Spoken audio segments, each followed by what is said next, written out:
मूंगफली की खरीद शुरू करो, नहीं तो केंद्र ने हाथ उठाने शुरू कर दिए। सभापति महोदय, इन कानूनों से न सिर्फ बड़े पूंजीपति बल्कि नए सरमाएदार पैदा हो रहे हैं। ये सिर्फ 3 कानून यही नहीं है, भविष्य के कानून और बता रहा हूं। नया बिजली का कानून लेकर के आएगा केंद्र। सारे हिंदुस्तान की पावर अदानी को सौंपने का मन बना रखा है। ये देश की संपदा को लुटाना चाहते हैं या झूठ बोल रहे हैं? एयरपोर्ट उनको दे दिए, रेल उनको दे दी, तेल उनको दे दिया, या झूठ बोल रही है चलो जंगल जमीन देना चाहते हैं। आंदोलन की बात कर रहे हो, रणक पार देंगे रणक, पर तुम्हारे काले कानून किसी भी रूप में लागू नहीं होने देंगे। जमीन उसकी होगी जो जमीन जोतेगा, जमीन उसी की रहेगी जो जमीन जोतेगा। जमीन अदानी और अंबानी की नहीं होगी। हम इसकी मुखालफत करते हैं। न सिर्फ मुखालफत राजस्थान की विधानसभा में करते हैं, सड़क पर करेंगे, लड़ेंगे, सीने में गोली खाएंगे, पर जमीन नहीं जाने देंगे। ਕੇਂਦਰ ਸਰਕਾਰ ਦੇ ਵੱਲੋਂ ਲਿਆਂਦੇ ਗਏ ਖੇਤੀ ਕਾਨੂੰਨਾਂ ਦੇ ਵਿਰੁੱਧ ਕਿਸਾਨਾਂ ਦੇ ਵਿੱਚ ਭਾਰੀ ਰੋਸ ਪਾਇਆ ਜਾ ਰਿਹਾ ਹੈ। ਕਈ ਸੂਬਿਆਂ ਦੇ ਵਿੱਚ ਕਿਸਾਨ ਸਰਕਾਰ ਦੇ ਇਹਨਾਂ ਕਾਲੇ ਕਾਨੂੰਨਾਂ ਦੇ ਵਿਰੁੱਧ ਡਟੇ ਹੋਏ ਨੇ। ਵਿਧਾਨ ਸਭਾ ਦੇ ਵਿੱਚ ਵੀ ਕੁਝ ਕਿਸਾਨ ਪੱਖੀ ਲੀਡਰਾਂ ਦੇ ਵੱਲੋਂ ਕਿਸਾਨਾਂ ਦੇ ਹੱਕ ਦੇ ਵਿੱਚ ਆਵਾਜ਼ ਬੁਲੰਦ ਕੀਤੀ ਜਾ ਰਹੀ ਹੈ। ਬੀਤੇ ਦਿਨ ਰਾਜਸਥਾਨ ਦੇ ਪਾਦਰਾ ਤੋਂ ਵਿਧਾਇਕ ਅਤੇ ਆਲ ਇੰਡੀਆ ਕਿਸਾਨ ਸਭਾ ਦੇ ਜੁਆਇੰਟ ਸਕੱਤਰ ਬਲਵਾਨ ਪੁਨੀਆ ਨੇ ਵਿਧਾਨ ਸਭਾ ਦੇ ਵਿੱਚ ਖੇਤੀ ਕਾਨੂੰਨਾਂ ਤੇ ਬੋਲਦਿਆਂ ਕੇਂਦਰ ਸਰਕਾਰ ਤੇ ਚੰਗੇ ਰਗੜੇ ਲਗਾਏ ਨੇ। ਉਹਨਾਂ ਆਖਿਆ ਕਿ ਸਰਕਾਰ ਕਿਸਾਨਾਂ ਦਾ ਭਲਾ ਨਹੀਂ ਚਾਹੁੰਦੀ, ਬਲਕਿ ਕਾਰਪੋਰੇਟ ਘਰਾਣਿਆਂ ਦੇ ਮਗਰ ਲੱਗ ਕੇ ਉਹਨਾਂ ਦੀਆਂ ਜ਼ਮੀਨਾਂ ਹੜਪਣਾ ਚਾਹੁੰਦੀ ਹੈ। ਉਹਨਾਂ ਦੀ ਇਹ ਜ਼ਬਰਦਸਤ ਤਕਰੀਰ ਸੋਸ਼ਲ मीडिया ਤੇ ਵੀ ਕਾਫੀ ਜ਼ਿਆਦਾ वायरल हो रही है। से देश में उन्नत फार्म स्थापित किए गए। 1990 के दशक में आते आते हिंदुस्तान की ताकत ये बन गई थी कि हम खाद्यान्न के बदले इराक से तेल लेने लग गए थे। उसी तेल की ताकत से हिंदुस्तान में उद्योग आगे बढ़ा। 1991 के बाद विश्व बैंक की दादागिरी दुनिया में बढ़नी शुरू हुई। 1993-94 में हमारे देश के उस समय के विपक्ष के नेता जब अमेरिका में गए तो ये कह के आए कि जो नीतियां मनमोहन सिंह जी लागू कर रहे हैं ये तो हम लागू करने वाले थे।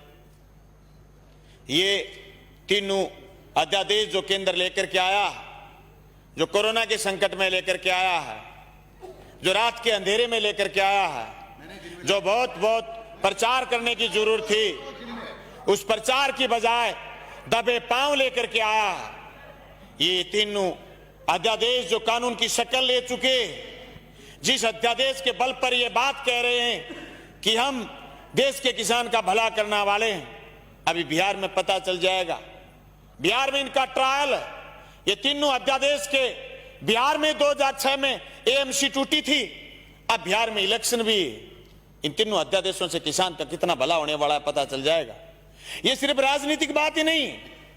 सभापति महोदय, ये जो तीनों कानून, कृषि उपज व्यापार और वाणिज्य संवर्धन सरलीकरण राजस्थान संशोधन विधेयक और कृषक कीमत आश्वासन और कृषि सेवा प्रकरार विधेयक और आवश्यक वस्तु सेवा अधिनियम विधेयक, ये तीनों विधेयक एक दूसरे से जुड़े हुए।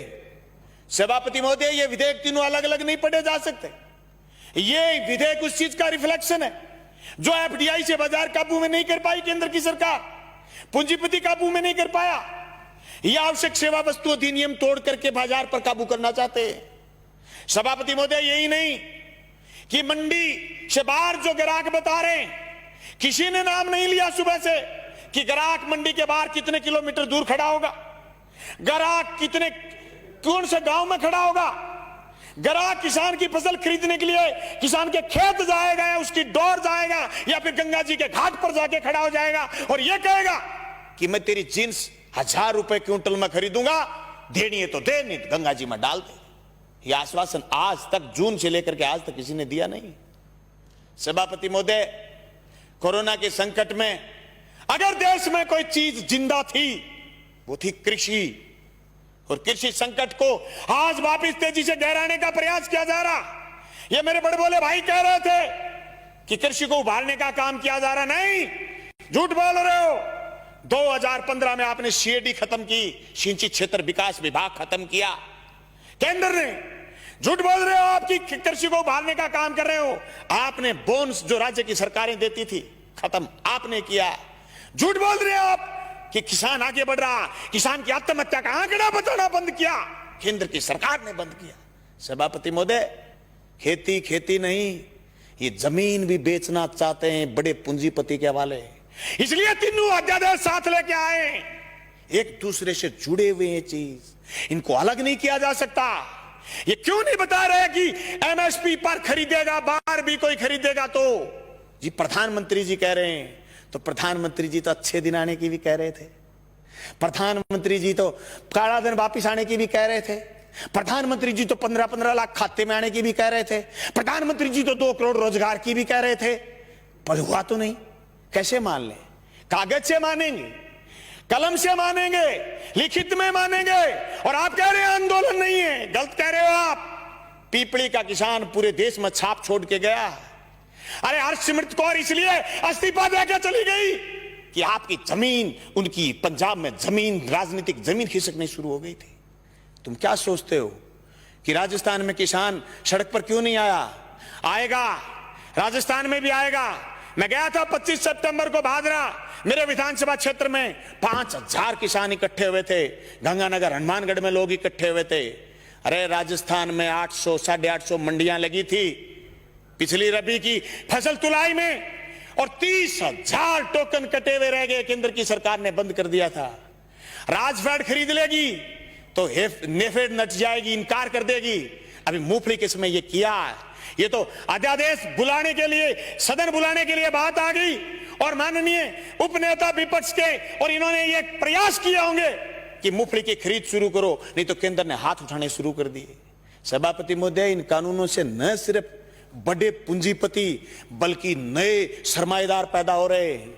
वो सरमाएदार जो अभी तक सिर्फ ऊर्जा में थे, सिर्फ पावर में थे, सिर्फ दूसरे संसाधनों में थे, वो एयरपोर्ट खरीद रहे थे, वो रेल खरीद रहे थे, वो जमीन पर कब्जा करने के लिए ये कानून केंद्र की सरकार से बनवाने में कामयाब हुए हैं। सभापति महोदय, देश में सिर्फ दाढ़ी बढ़ाने से कोई रविंद्रनाथ टैगोर नहीं हो जाता, सिर्फ इनकलाब बोल देने से भगत सिंह नहीं हो जाता, सिर्फ सत्य की और अहिंसा की बात करने से गांधी नहीं हो जाता। गांधी और टैगोर और भगत सिंह बनने के लिए जो त्याग और बलिदान की जरूरत है, उसकी कमी है आज। उस कमी को हमें स्वीकार करना पड़ेगा। देश के किसान को आगे ले जाने के लिए जो सिर्फ कानून, 3 संशोधन कानून लेके आए, न सिर्फ हम ये कहना चाहते हैं कि कानून ठीक लेके आए हो, लेकिन इस कानून में भी एक चीज हम और चाहते हैं। आप भी ये लाइन लिखते कि एमएसपी से नीचा मंडी में भी खरीद नहीं करी जाएगी, तब पूरे राजस्थान समेत पूरे हिंदुस्तान का किसान कहता कि राजस्थान की विधानसभा में ऐसा कानून आया है जो केंद्र की सरकार को पटकनी देने वाला कानून बन के आया। मैं समझता हूं मेरा यह प्रस्ताव आप स्वीकार करें।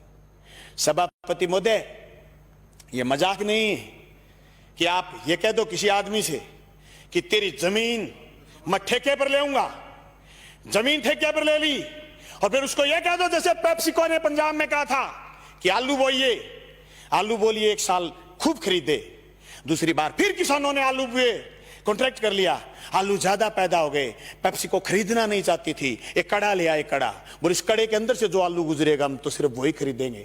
आलू सड़क पर गया, टमाटर सड़क पर गया है। आवश्यक सेवा वस्तु अधिनियम खत्म करने का परिणाम ये आएगा कि 200 रुपए किलो आलू चला जाएगा, प्याज चला जाएगा, टमाटर चला जाएगा, महंगाई आसमान छू जाएगी, इनके हाथ कट जाएंगे।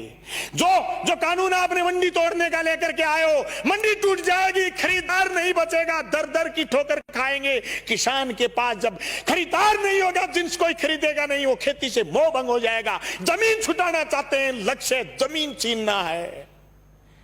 इस लक्ष्य के भेदने के लिए ये सिर्फ 3 कानून जो राजस्थान लेके आए काफी नहीं है। इन कानूनों में और मजबूती की जरूरत है, और मजबूती से केंद्र के कानूनों का विरोध करने की जरूरत है। सभापति महोदय, मैं गंगानगर हनुमानगढ़ क्षेत्र के उस आंदोलन का गवाह रहा हूं जो सिंचाई पानी को लेकर के हुआ। मेरे पुरखे उस आंदोलन का नेतृत्वकारी रहे हैं जो जमीन छीनना चाहते थे। 1970 के किसान आंदोलन के गवाह रहे और जेलों में रहे, 7-7 लोगों ने कुर्बानी दी है। मैं दावे के साथ कहता हूं, केंद्र की उस मंशा को हम कामयाब नहीं होने देंगे। हम जेलों की चक्कियों की रोटी खा खा करके विधानसभा पहुंचे। मजाक नहीं है जो आपके कानून लागू कर दोगे। आप कह रहे हो आंदोलन नहीं है, आंदोलन आंदोलन की बात कर रहे हो, रड़क पार देंगे रड़क, पर तुम्हारे काले कानून किसी भी रूप में लागू नहीं होने देंगे। जमीन उसकी होगी जो जमीन जोतेगा, जमीन उसी की रहेगी जो जमीन जोतेगा। जमीन अदानी और अंबानी की नहीं होगी, मंडी उसी की होगी जो मंडी में काम कर रहा है। मंडी से बाहर दूसरी मंडी का जो सपना आप दिखा रहे हो, ये सबज बाग हम आपका कामयाब नहीं होने देंगे। सभापति महोदय, मैं उस मेरी क्षेत्र का किसान हूं जहां आज से 20 साल पहले सीएडी ने खाड़े बनाए थे। जब मैं मंत्री जी से मिला, सिंचाई मंत्री से, कि हमारे खाड़ों की मरम्मत करो, बोले केंद्र ने सीएडी बंद कर दी, हमारे लिए ये मौत का फरमान है। ये तीनों कानून भी मौत के फरमान है। सभापति महोदय, मैं ये कहना चाहता हूं, ये सिर्फ 3 कानून यही नहीं है, भविष्य के कानून और बता रहा हूं। नया बिजली का कानून लेकर के आएगा केंद्र। सारे हिंदुस्तान की पावर अदानी को सौंपने का मन बना रखा है। अंबानी को, अदानी को देश लुटाना चाहते हैं। एनजीटी पर स्पेशल कानून लेकर के आ रहे हैं। पर्यावरण पर कानून लेकर के आ रहे हैं। पर्यावरण के नाम पर जो आसाम से कोयला नहीं खोद पाए थे, उसके खिलाफ भी एक कानून लेकर के आ रहे हैं। ये देश की संपदा को लुटाना चाहते हैं या झूठ बोल रहे हैं। एयरपोर्ट उनको दे दिए, रेल उनको दे दी, तेल उनको दे दिया, या झूठ बोल रहे हैं जल और जंगल जमीन देना चाहते हैं। हम इसकी मुखालफत करते हैं। न सिर्फ मुखालफत राजस्थान की विधानसभा में करते हैं, सड़क पर करेंगे, लड़ेंगे, सीने में गोली खाएंगे, पर जमीन नहीं जाने देंगे। इनकलाब जिंदाबाद। Bureau report, spokesman TV.